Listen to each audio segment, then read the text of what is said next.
أعمالنا من يهده الله فلا مضل له ومن يضلله فلا هادي له ونشهد أن لا إله إلا الله وحده لا شريك له ونشهد أن سيدنا وسندنا وحبيب ربنا ومولانا محمدا عبده ورسوله أما بعد فأعوذ بالله من الشيطان الرجيم يا أيها الذين آمنوا كتب عليكم الصيام كما كتب على الذين من قبلكم لعلكم تتقون وعن أبي هريرة رضي الله تعالى عنه قال رسول الله صلى الله عليه وسلم من لم يدع قول الزور والعمل به فليس لله حاجة أن يدع طعامه وشرابه رواه البخاري أو كما قال عليه الصلاة والسلام وقال تعالى في شان حبيبه ومحبوبه ومعشوقه مخبرا وآمرا إن الله وملائكته يصلون على النبي يا أيها الذين آمنوا صلوا عليه وسلموا تسليما আমরা নামাজে যে দুরূদ শরীফ পড়ি মহব্বতের সাথে সবাই পড়ি আল্লাহুম্মা সাল্লি আলা মুহাম্মাদ ওয়া আলা আলি মুহাম্মাদ كما صليت على إبراهيم وعلى آل إبراهيم إنك حميد مجيد اللهم بارك على محمد وعلى آل محمد كما باركت على إبراهيم وعلى آل إبراهيم إنك حميد مجيد الحمد لله মহান রব্বুল আলামিনের দরবারে অসংখ্য অগণিত শুকরিয়া যে মহান রব মহান মালিক আমাদেরকে গত রমজান থেকে রমজান পর্যন্ত আমাদেরকে হায়াত দিয়েছেন। আলহামদুলিল্লাহ আমরা রমজান শুরু করেছি, রমজানের প্রথম জুমাতে মসজিদে সবার আগে আগে আসার তৌফিক দিয়েছেন। যে মহান রব এই তৌফিক দিয়েছেন, মহান রবের আলিশান দরবারে অন্তরের অন্তঃস্থল থেকে কালিমাতু শুকর আদায় করছি আলহামদুলিল্লাহ। মোহতারাম মুসল্লিয়ানে কেরাম, আপনারা অবগত আছেন আমরা রমাদান মাসের আগ থেকে রমাদানের প্রস্তুতি, রমাদান কেন্দ্রিক বিভিন্ন বিষয়ে আলোচনা করেছি। আজকে আমরা রমাদানের প্রথম জুমাতে রমাদান কেন্দ্রিক সর্বশেষ আলোচনা করব ইনশাআল্লাহ। আগামী জুমাতে আমরা ইনশাআল্লাহ যাকাত বিষয়ে আলোচনা করব। তারপরে আমাদের ইতিকাফ চলে আসবে ইনশাআল্লাহ, আমরা ইতিকাফের বিষয়ে এবং রমাদানের শেষ দশকের বিষয়ে আলোচনা করব। আজকে যেহেতু আমরা রমাদান পেয়ে গিয়েছি, রমাদানের জন্য আমরা দোয়া করেছি, রমাদানের জন্য আমরা প্রস্তুতি নিয়েছি বিভিন্নভাবে আলহামদুলিল্লাহ। এখন রমাদানের মধ্যে রমাদানটা আমরা কিভাবে কাটাবো, রমাদানের মূল উদ্দেশ্য কি, সেটা আমরা কিভাবে চর্চা করব, হাসিল করব, এই সংক্রান্ত আজকে আলোচনা ইনশাআল্লাহ। তো আল্লাহ তাআলা রোজা দিয়েছেন তাকওয়া অর্জনের জন্য, তাই না? তাকওয়ার চর্চার জন্য আমাদেরকে রোজা দিয়েছেন। তো তাকওয়াকে আমরা কিভাবে চর্চা করব এই বিষয়ে আমরা সংক্ষেপে কথা বলবো। আল্লাহ তাআলা কোরআনের মধ্যে বলেছেন, রাসূল সাল্লাল্লাহু আলাইহি ওয়াসাল্লাম হাদিসের মধ্যে বলেছেন,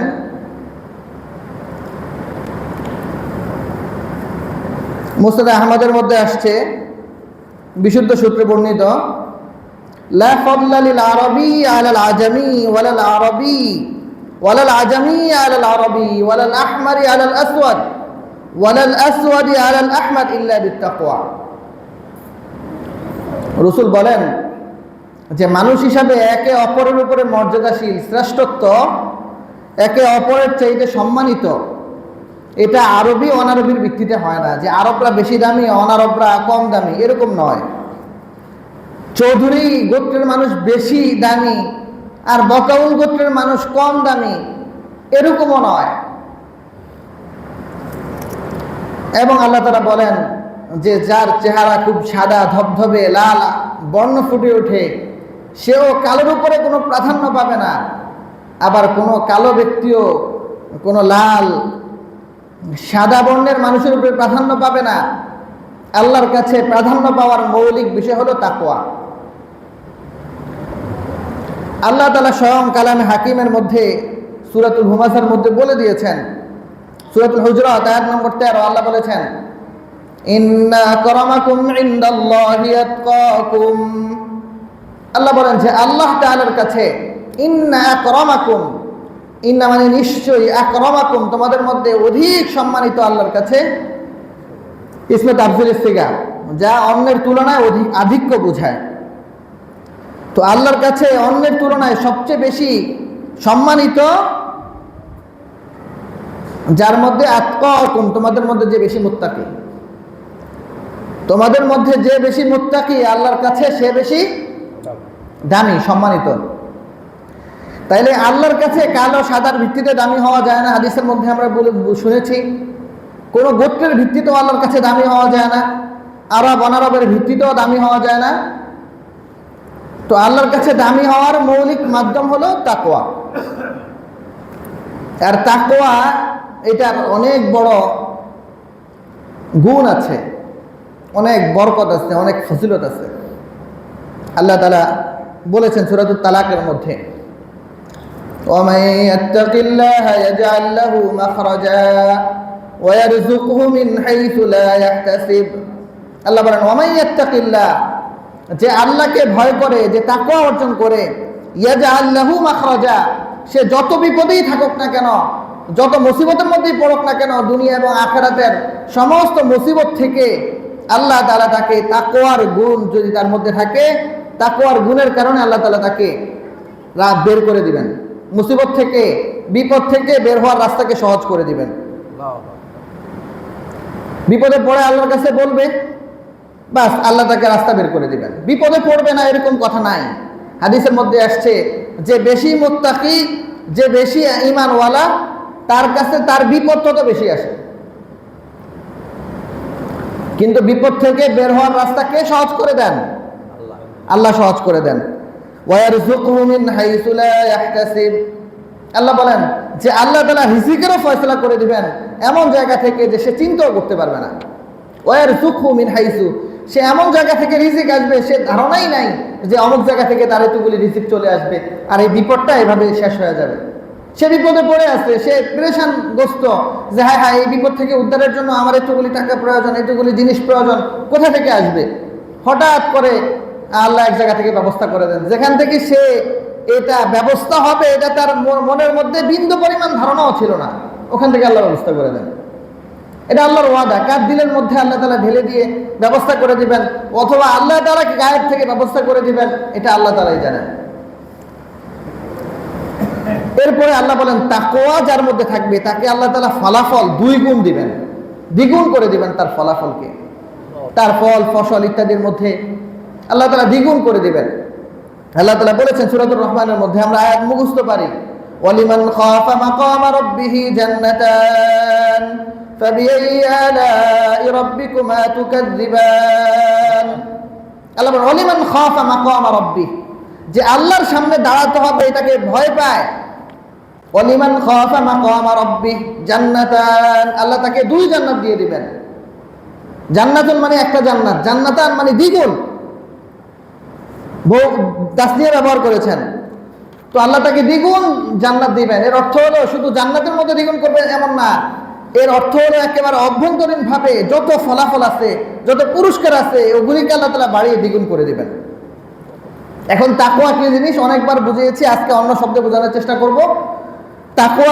তাকওয়া কাকে বলে? এমনি তাকওয়া অর্থ হলো ভয়, যেটা আমরা বারবার বললাম আয়াতের অর্থ বলতে গিয়ে। কিন্তু আল্লাহ রাসূল সাল্লাল্লাহু আলাইহি ওয়াসাল্লাম এই তাকওয়া দ্বারা যেটা চান সেটা হলো হুয়া ইমতিসালুল আওয়ামিরি ওয়াজতিনাবুন নাওয়াহি। আল্লাহর যত আদেশ আছে তা পালন করবে, যত নিষেধ আছে সেগুলি থেকে বেঁচে থাকবে। যে যার মধ্যে এই গুণ থাকবে, অর্থাৎ আদেশগুলিকে মানবে, আর নিষেধগুলি থেকে বেঁচে থাকবে, সে বেশি মুত্তাকি, সে হলো এটাই তার তাকওয়া। আল্লামা শরীফ জুরজানি রহমতুল্লাহি আলাইহি বলেছেন, হুয়া সিয়ানাতুন নাফসি আম্মা তাস্তাহিক্কু বিহিল উকুবাতু মিন ফি'লিন আও তারকিন। সমস্ত শাস্তিযোগ্য কাজকর্ম থেকে, অপরাধমূলক কাজকর্ম থেকে নিজেকে বিরত থাকা, এটাই হলো তাকওয়া। একজন ব্যক্তি সহজে যদি বলি ড্রাইভিং মানে ড্রাইভ করে, সে গাড়ি চালায়, তো দেখবেন আপনার গাড়িতে চলেছেন, সে পুরা ঢাকা সিটির বাহিরে বেল্ট লাগায় না, এমনি চালাতে থাকে গাড়ি। যেই গাড়ি ঢাকা সিটিতে ঢুকে সাথে সাথে বেল্টটা এনে লাগায় দেয়। কি বলেন, দেখছেন কিনা আপনারা? কারণ সে জানে যে ঢাকা সিটিতে ঢুকছি, পুলিশের নজর যদি কোনোভাবে পড়ে, সে বেল্ট নাই, সাথে সাথে জরিমানা হয়ে যাবে। গাড়ির গতি সীমা দেওয়া আছে 60, 80, 100 চলবে। যদি কোনোভাবে 80-র উপরে উঠে যায় আর এটা যদি পুলিশের ক্যামেরা ধরা পড়ে যায়, সাথে সাথে আড়ি আটকে জরিমানা করে দিবে। কি বলেন? চেষ্টা করে না? আমাদের দেশের মানুষ তো এমনিই বেশি উশৃঙ্খল, আরও যদি সহজভাবে বসি আইন লঙ্ঘনকারী, মানে আইন মানতে অভ্যস্ত না, তারপরেও সতর্কতার সাথে কিছু কিছু জিনিস ফলো করে। সবুজ বাতি জ্বললে গাড়ি সিগন্যাল পার হয়ে যায়, লাল বাতি জ্বললে গাড়ি স্টপ করে দেয়, দেয় না? নিয়ম মানে। তো রবের নিয়ম আছে কিনা আমার জীবন চালাইতে গেলে? যদি একজন ড্রাইভার সিটিতে গাড়ি চালাইতে গেলে সাময়িক সময়ের জন্য সিটির নিয়ম মেনে চালাইতে হয়, ডিএমপি কমিশনারের বা ডিএমপির নিয়ম মেনে গাড়ি চালাইতে হয়, তো আমার যে গাড়ি চলছে বালেগ হওয়ার পর থেকে মৃত্যু পর্যন্ত চলবে, এই গাড়ি চালানোর জন্য রব্বুল আলামিন নিয়ম দিয়েছেন কিনা? কোরআন এবং হাদিসের মধ্যে নিয়ম দিয়েছেন, এই নিয়ম অনুযায়ী চলবে, চালাবো। এই নিয়মের মধ্যে চলার নামই তাকওয়া। এখন এই নিয়ম যেন আমার মধ্যে আসে, এর প্রতিবন্ধক কি কি? আল্লাহ তাআলা এগুলোকে কিন্তু রমাদানের মধ্যে খেয়াল করে যেন আমরা এটা অর্জন করতে পারি পরিপূর্ণরূপে, আমাদেরকে আমরা যেন এই প্রশিক্ষণটা পরিপূর্ণ নিতে পারি, এই জন্য আল্লাহ তাআলা কিছু নিয়মটাকে আমাদের জন্য সহজ করেছেন। আল্লাহু আকবার। কিভাবে সহজ করেছেন দেখেন, আল্লাহ তাআলা প্রথমত শয়তানকে আবদ্ধ করে দিয়েছেন, তাই না? আমাদেরকে আল্লাহর যে বিধান, আদেশ হোক বা নিষেধ হোক, এটা চলতে গেলে আমাদেরকে সর্বপ্রথম বাধা দেয় কে? শয়তান বাধা দেয় না? আমরা আল্লাহর নিয়ম মানতে পারি না দুইটা কারণে না, তার মধ্যে একটা হলো শয়তানের কারণে।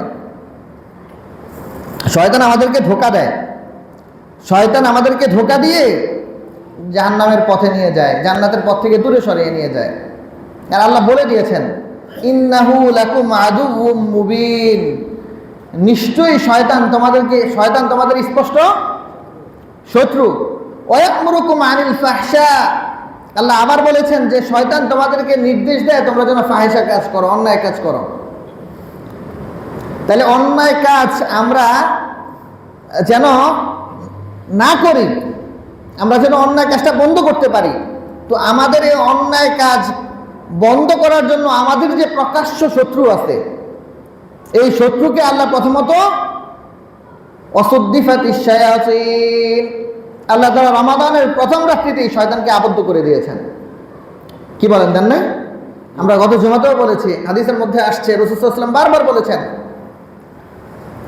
যে রমাদানের একটা অন্যতম বৈশিষ্ট্য হলো এই রমাদানের মধ্যে আল্লাহ শয়তান এবং জিন, যেই জিনরা মানুষকে ধোঁকা দেয়, খারাপ প্রভাব ফেলে, এরকম জিনদেরকে আল্লাহ তাআলা রমাদানের মধ্যে আবদ্ধ করে রেখেছেন। তাহলে আমাদের প্রথম শত্রুকে আল্লাহ তাআলা বেঁধে দিয়েছেন। দ্বিতীয় আমাদের শত্রু হলো আমাদের নফস। আমাদের নফস আমাদেরকে ধোঁকা দেয়।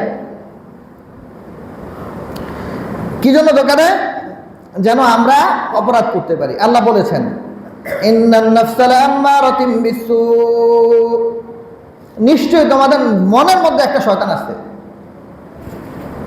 মনের মধ্যে একটা শয়তান আছে, লুকায়িত শয়তান। ওই শয়তান তোমাদেরকে নফস, যার নাম হলো নফস, তো সেটাকে আল্লাহ বলেছে ইন্নান নাফসা, নিশ্চয়ই নফস, এই নফস শয়তান লাআম্মারাতুন, বারবার শুধু আমর করে, নির্দেশ দেয়, মানে বারবার তোমাদেরকে শুধু গুনাহ করার জন্য, বিসসু, খারাপ কাজ করার জন্য তোমাদেরকে শুধুমাত্র আদেশ দিতে থাকে। তো এই নফসকেও আল্লাহ তাআলা রমাদানের মাধ্যমে দমন করে দিয়েছেন। রমাদানের রোজার মাধ্যমে একটা হলো শয়তানকে স্পষ্ট শত্রু, তাকে আল্লাহ আবদ্ধ করে দিয়েছেন আল্লাহর কুদরত দ্বারা। আমরা দেখি না আল্লাহ কিভাবে আবদ্ধ করেছেন। আল্লাহ বলেছেন আল্লাহ শিকল দিয়ে বেঁধে রাখবেন, যা করেন আল্লাহ যেভাবে আল্লাহর কুদরত অনুযায়ী আল্লাহ বেঁধে দিয়েছেন। আর অন্তরের নফসকে বাঁধবে না বটে, কিন্তু অন্তরের নফসটা যেন দমন থাকে, এজন্য আল্লাহ রোজা দিয়েছেন। আর রোজার মাধ্যমে দমন হয়, এজন্য হাদিসের মধ্যে, অন্য হাদিসের মধ্যে আল্লাহ রাসূল বলেছেন, ইয়া মাশারাশ শাবাব মান ইসতাতা মিনকুমুল বাতা ফালিয়াতাজাওয়াজ ফাইন্না লাহু উইজাউন ওয়া মান লাম ইসতাতি ফাআলাইহি বিস-সাওম ফাইন্না লাহু উইজা আও কামা ক্বালা আলাইহিস সালাতু ওয়াস-সালাম।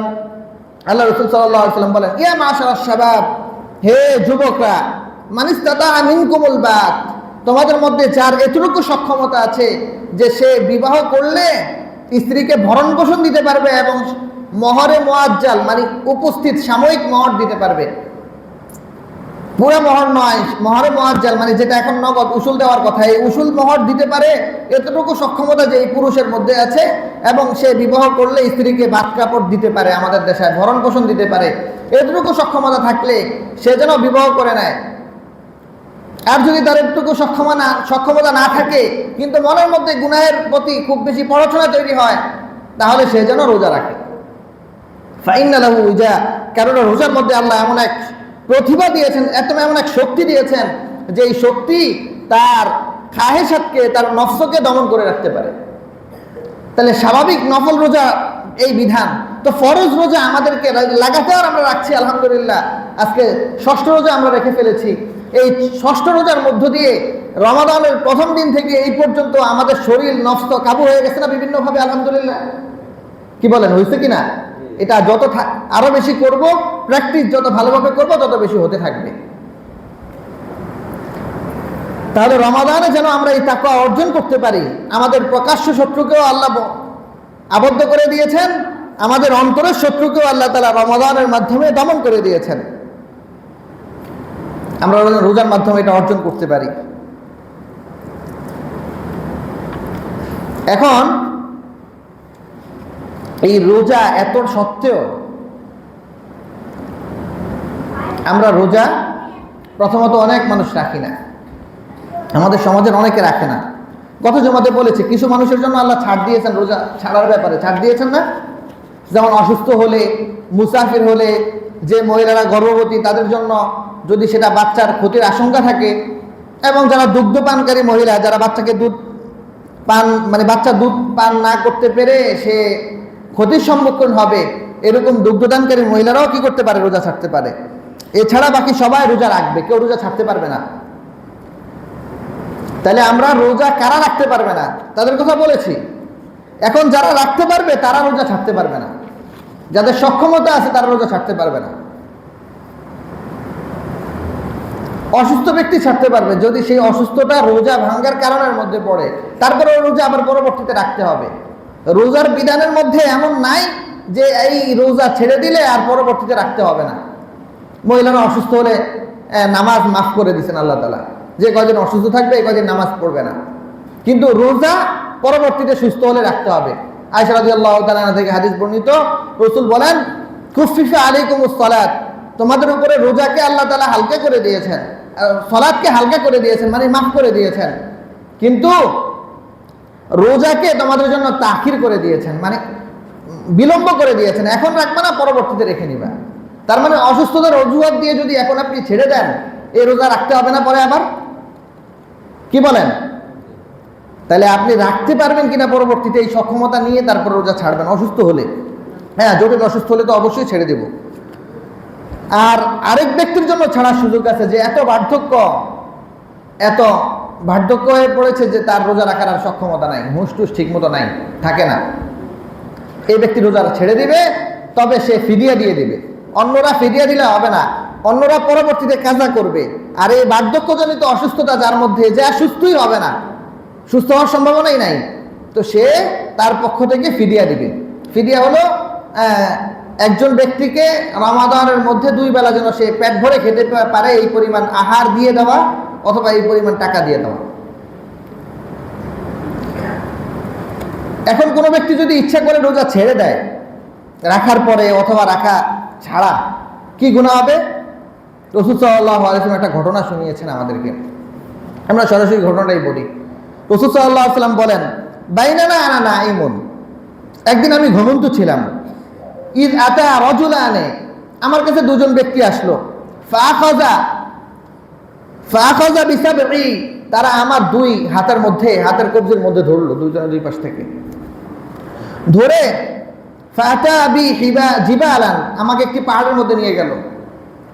পাহাড়ের কাছে নিয়ে বলতেছে, ফাকুল আলী উসরুদ, আমাকে কাছে নিয়ে বলতেছে তুমি পাহাড়ের মধ্যে উঠো। রাসূল সাল্লাল্লাহু আলাইহি ওয়াসাল্লাম বলেছেন, ফাকুলতু লা উতিক, আমি তো পাহাড়ে উঠতে পারবো না, এই খাড়া পাহাড়ের মধ্যে কোনো রাস্তা নাই, কিছু নাই, কেমনে আমি পাহাড়ের মধ্যে উঠবো, আমি উঠতে সক্ষম না। এখন ফেরেশতারা বললেন যে আমরা আপনার উঠার রাস্তাকে সহজ করব, আমাদের সাথে সাথে, আমরা তো আপনার হাত ধরে রাখছি, আমাদের সাথে সাথে আপনি চেষ্টা করেন উঠে যাবেন।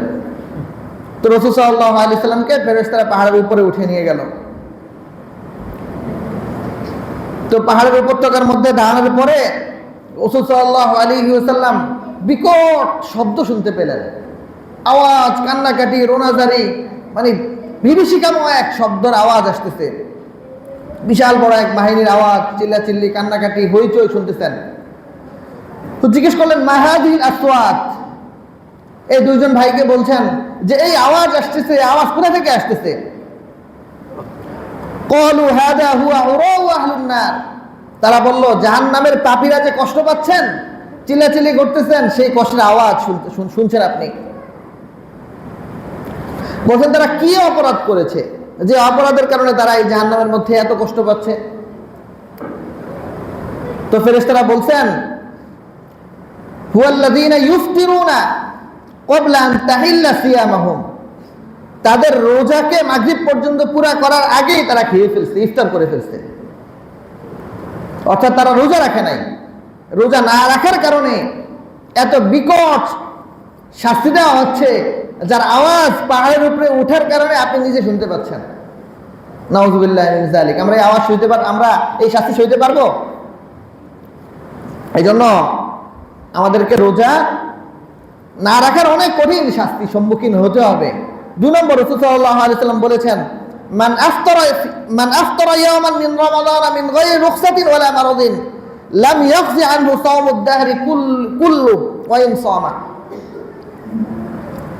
রাসূল বলেছেন যে মান আফতারা ইয়াওমান, যে ব্যক্তি একদিন ইফতার করে ফেললো রমাদানের মধ্যে, রোজা ছেড়ে দিল, ইফতার করে ফেললো, এটা অর্থ হলো এটা রোজা রাখলো না, মিন গায়রি রুখসাতিন ওয়ালা মারাদিন, কোন সুযোগ ছাড়া, যে সুযোগ আল্লাহ তাআলা বিভিন্ন জনদেরকে দিয়েছেন, মুসাফিরদেরকে, অসুস্থ মহিলাদেরকে দিয়েছেন, এই রুখসত ছাড়া, ওয়ালা মারাদিন, এবং জটিল ও কঠিন অসুস্থতা ছাড়া, লাম ইয়াখজি আনহু, এই রোজাটা যদি সে কাজা করতে চায়, লাম ইয়াখজি আনহু, এই রোজার কাজা আদায় হবে না, সাওমুদ দাহরি কুল্লি, এক জীবন যদি সে রোজা রাখে, এক জীবন, দাহার মানে হলো এক যুগ, এক জীবন, এক ব্যক্তির জীবন ভর যদি সে রোজা রাখে, ওয়াইন সামাহু, রাসূল বলেন যদি সে এক জীবন ধরে রোজা রাখে, এরপরেও একটা রোজা রমাদানের কাজা হতে পারে না। রমাদানের একটা রোজার এত দাম যে সারা জীবন যদি সে রোজা রাখে, এক রোজার কাফারা হইতে পারে না। এটা হলো বাইনাল্লাহ, আল্লাহর মাঝে। এরপরেও কোনো বান্দা যদি রোজা ছেড়ে দেয়, শরীয়ত এবং রাষ্ট্র, ইসলামী হুকুমত তাকে কিভাবে শাস্তি দিবে সেটাও আল্লাহ তাআলা বলে, আল্লাহ রাসূল বলে দিয়েছেন। যদি কোনো ব্যক্তি সম্পর্কে জানা যায় যে সে একটা রোজা ছেড়ে দিয়েছে, সক্ষমতা থাকা সত্ত্বেও সে ভেঙে ফেলেছে, আবু হুরায়রা থেকে বর্ণিত হাদিস, আন আবি হুরায়রা রাদিয়াল্লাহু তাআলা আনহু قال ان رجلا افطر في رمضان في زمن النبي صلى الله عليه وسلم فامره رسول الله صلى الله عليه وسلم ان يكفر بعتق رقبه او صيام شهرين او اطعام 60 مساكين। রাসূল সাল্লাল্লাহু আলাইহি ওয়াসাল্লাম বলেছেন যে কোনো ব্যক্তি যদি, দুই ব্যক্তি সম্পর্কে রাসূল সাল্লাল্লাহু আলাইহি ওয়াসাল্লামের কাছে এমন সংবাদ আসছে রাসূলের সময়ে যে এই দুইজন রোজা ভেঙে ফেলছে, তো এই দুইজনকে সাহাবা একরাম রাসূলের কাছে ধরে নিয়ে গেছেন যে ইয়া রাসূলুল্লাহ, এরা দুইজন রোজা রাখে নাই, রোজা ভেঙে ফেলছে। কি বলেন? আজকের জামানায় রোজা রাখে না এমন মানুষ পাওয়া যায় না? হ্যাঁ, চা খায়, মানে মানুষের সামনে বসে বসে, এরপরে ওই চা খায় কেন, এটা বলতে গেলে চায়ের কাপ মানুষের শরীরের মধ্যে মেরে দেয়, আবার বড় বড় কথা বলে যে আমাদের স্বাধীনতা খর্ব করে ফেলছে। চা খাওয়ার স্বাধীনতা খর্ব করে ফেলছে। পত্রিকায় বড় বড় করে নিউজ দিতেছে, হ্যাঁ, যে দোকানপাট বন্ধ থাকার কারণে অমুসলিমদের এবং অসুস্থদের, ছোট বাচ্চাদের কষ্ট হইতেছে। কি বলেন? পত্রিকা এরকম নিউজ আমি নিজে পড়ছি। কি কন, বাস্তবতা কি এরকম আপনাদের মনে হয় যে শিশুরা না খেয়ে মারা যাচ্ছে, অমুসলিমরা খুব কষ্ট পাইতেছে দোকানপাট বন্ধের কারণে দেখেন দিনের বেলা? আসলে এটি সুশীল, মানে মাথার মধ্যে গোবর হইলে যেরকম সুশীল হয় এরকম সুশীল। এরা পর্দার কথা বললে এদের গায়ে জ্বলে ওঠে, অথচ পর্দা ছাড়ার কথা বললে এরা কেউ আওয়াজ তুলে না। এরা স্বরাষ্ট্র উপদেষ্টার বিরুদ্ধে মিছিল করলো, যে কেন উনি মানে ওই নারীদের পক্ষে যারা সিগারেট খাচ্ছেন, ধূমপান করছেন প্রকাশ্যে, তাদের বিরুদ্ধে কথা বললেন কেন? এজন্য স্বাধীনতা খর্ব হয়েছে তাদের। তারা স্বরাষ্ট্র উপদেষ্টার বিরুদ্ধে মিছিল করছেন কেন? আপনি ধূমপান যদি একান্ত করতেই চায়, আপনি যদি রোজা নাই রাখতেছেন, আরে ভাই আপনি ঘরের দরজা বন্ধ করে আপনি খান না, কে বাধা দিবে আপনাকে? আপনি ওপেন তো খাইতে পারেন না, রমাদানের বাহিরেও তো পারেন না। পাবলিক প্লেসে ধূমপান করা তো এমনি নিষেধ। তো মোহতারাম হাজরিন, আমরা বলছিলাম যে যদি এরকম দুজন ব্যক্তিকে ধরে নিয়ে গেছে রসুলের কাছে, তো রসুল কি বিচার করেছেন? ইসলামী রাষ্ট্র হলে আদালতে এই দুই ব্যক্তিকে উঠালে কি বিচার করতো? আদালত বলে যে প্রথম পর্যায়ে তার শাস্তি হলো, সে যদি নিজ থেকে এটা শাস্তি মেনে নিতে চায় তাহলে সে অন্তত পক্ষে 2 মাস লাগাতার রোজা রাখবে। মাঝখানে যদি একটা ভেঙে ফেলে তো আবার 2 মাস শুরু হবে, অর্থাৎ লাগাতার রাখতে হবে। 59 রোজা রাখার পরে যদি একটা ভেঙে ফেলে তাহলে এই 59 রোজার কোনো মূল্য নাই, আবার নতুন করে সেটা রাখতে হবে। কি কঠিন না? কি বলেন, কঠিন কিনা? এখন এই 60টা রোজা যে সে রাখছে কিনা এটা কিভাবে দেখবে রাষ্ট্র? এই জন্য রাষ্ট্র তার জন্য 2 রকমের বাধ্যতামূলক নিয়ম চালু করে দিবে। 1 নম্বর হলো, তার যদি গোলাম থাকে তো একটা গোলাম আজাদ করে দিতে হবে, একটা গোলামের অনেক মূল্য। আর অন্যথায় 60 জন মিসকিনকে 2 বেলা খাবার খাওয়ানোর ব্যবস্থা করতে হবে। এটা হলো রাষ্ট্রীয় শাস্তি। আল্লাহর পক্ষ থেকে শাস্তি তো আমি বললামই যে আল্লাহ বলছেন যদি এক জীবন সে রোজা রাখে, তারপরে রমাদানের 1 রোজার সওয়াব বা 1 রোজার কাফারা আদায় করা সম্ভব না। এই জন্য আমরা রমাদানের রোজা ছাড়বো? কোনোভাবে আমাদের সামনে রোজার হুরমত, রোজার সম্মান নষ্ট হয় এটা আমরা হতে দিব? মানে আমাদের বন্ধু বান্ধব কেউ রোজা রাখে না, খেয়ে ফেলতেছে, তাও আমাদের সামনে প্রকাশ্যে আমরা এটা মানবো? আমরা মুসলমান হিসেবে এটা মানতে পারি না। কি বলেন? রোজার সম্মান অনেক, এটা শায়েরে ইসলাম, ইসলামের অনেক বড় নিদর্শন। এটার সম্মান আমার সামনে নষ্ট হবে আর আমি ইমানদার হিসেবে এটা সহ্য করে নিব, এটা কোনো ইমানদার পারেই না, কোনো ইমানদার মানবেই না এটা। সে তার মনের মধ্যে যদি ইমান থাকে, আর ইমান না থাকলে তো সমস্যাই নাই। হে বয়া বয়া দোকানের সামনে চা বেচবো আর আরেকজনের খাওয়াইবো বেরোজাদার রে। হে রোজা রাখছে কিন্তু চা বানায় খাওয়াইতেছে বেরোজাদার রে। হে দিলের মধ্যে লাগে না, কারণ হে তো ইমানই পরিপূর্ণ নাই, ইমানদার এটা পারে না। আল্লাহ রসুল বলছেন ইমানদার দিলের মধ্যে ইমান আছে, ইমান এটা করতে তাকে দিবেই না। এই জন্য রোজার হক আদায় করে আমরা রোজা রাখার চেষ্টা করব। রাসূল সাল্লাল্লাহু আলাইহি ওয়াসাল্লাম সর্বশেষ বলেছেন রোজাদারদেরকে উদ্দেশ্য করে, যারা রোজা রাখছেন তারাও যেন রোজার হক আদায় করে রোজা রাখেন। রাসূল বলেন মাল্লাম ইয়াদা কাওলা যুর ওয়াল আমালু বিহি ফালাইসা লিল্লাহি হাজাতুন আন ইয়াদা তাআমুহু ওয়া শারাবুহু। যে ব্যক্তি মিথ্যা কথা ছাড়তে পারে নাই রোজা রেখে, এবং গুনাহ ছাড়তে পারে নাই, মিথ্যার উপর আমল ছাড়তে পারে নাই, ফালাইসা লিল্লাহি হাজা, তার রোজা রাখার কোনো প্রয়োজন নাই। ফালাইসা লিল্লাহি হাজাতুন, আল্লাহর কাছে এই রোজার কোনো মূল্য নাই, দাম নাই, আল্লাহ চান না সে এমন রোজা রাখো। এই জন্য আমরা যারা কষ্ট করে রোজা রাখছি, আমরা চেষ্টা করতে হবে রোজার যেন হক আদায় করে রাখতে পারি। আমরা যেন রোজা রেখে মিথ্যা কথা না বলি, আমরা যেন রোজা রেখে কাউকে কি না করি, গালি না দেই। এই জন্য রাসূল বলেছেন ইজা সুমতা ফালিয়াসুম সামাকা ওয়া বাসারাক ওয়া লিসানাক, যদি তুমি রোজা রাখো তো তুমি পুরো অঙ্গ প্রত্যঙ্গের রোজা রাখো। ফালি সামাকা, তুমি তোমার ফালিয়াসুম সামাকা, তুমি তোমার কানের রোজা রাখো। ওয়া বাসারাকা, তুমি তোমার চোখের রোজা রাখো। ওয়া লিসানাকা, এবং তুমি তোমার জিহ্বার রোজা রাখো। আনিল কিজবি, মিথ্যা থেকে তোমার জবানকে, ওয়াল মাআতিম, গুনাহ থেকে, ওয়ালা তাজাল, গান বাদ্য শোনা থেকে কানকে তুমি বিরত রাখো। ওয়ালা তাজাল ইয়ামা ফিতরাকা ওয়া ইয়ামা সিয়ামাকা সাওয়া, তোমার যেন এমন না হয় যে রোজার মাস বিহীন যেভাবে ছিলে রোজার মাসটা একইভাবে যাচ্ছে, এরকম যেন না হয়। রোজার মাস ছাড়া যেভাবে ছিলে, আর এই রোজার মাসের মধ্যে যেন একটা পার্থক্য বিস্তর বোঝা যায় যে রমাদানে আমি তেলাওয়াত করি নাই, অন্তত তেলাওয়াত করি, রমাদানে আমি জামাতের ইহতিমাম করি নাই, এই এই এই মাসে অন্তত পক্ষে রমাদানে আমি জামাতের ইহতিমাম করছি, রমাদানে আমি নফল করতে পারি নাই, এই মাসে অন্তত আমি নফল করছি। এই পার্থক্যটা যেন উপলব্ধি হয়। রমাদানে আমি হেডফোন দিয়ে সারাদিন গান শুনছি, এই মাসে এটা থেকে আমি বিরত আছি, এরকম যেন হয়। এটা হলো রমাদানের মধ্যে আর রমাদানের বাহিরের মধ্যে পার্থক্য। এই পার্থক্য যেন আমাদের মধ্যে অন্তত পক্ষে থাকে।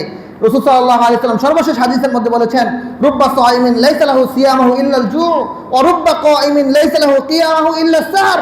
কিছু মানুষ এমন আছেন যাদের রোজা শুধুমাত্র ক্ষুধা ছাড়া আর কিছুই উপকারে আসে না, আর কিছু ব্যক্তি রাতে নামাজ পড়ছে, এই রাতের নামাজ জাগরণ ছাড়া আর কোনো উপকারে আসে না।